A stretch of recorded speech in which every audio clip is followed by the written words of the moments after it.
তেল মতো কে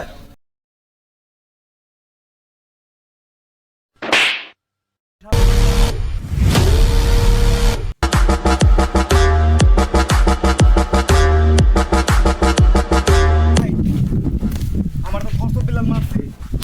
তোর ধর্ষ বিলাল মারছে?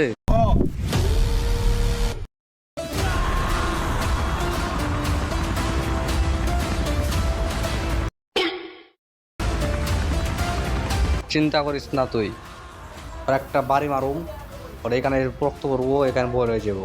তারপর ওর একটা থাপড়া মারুম, ওর এই পাশের 15টা দাঁত, এই পাশে 15টা দাঁত পড়ে যাবো, একটা থাই যাবো, ওদের পানি খেবো।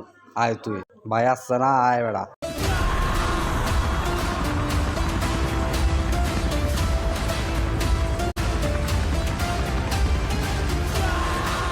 ভাই এই ধর্ষ বিলাল মারছে। কামটা ঠিক করছ না বেড়া তো।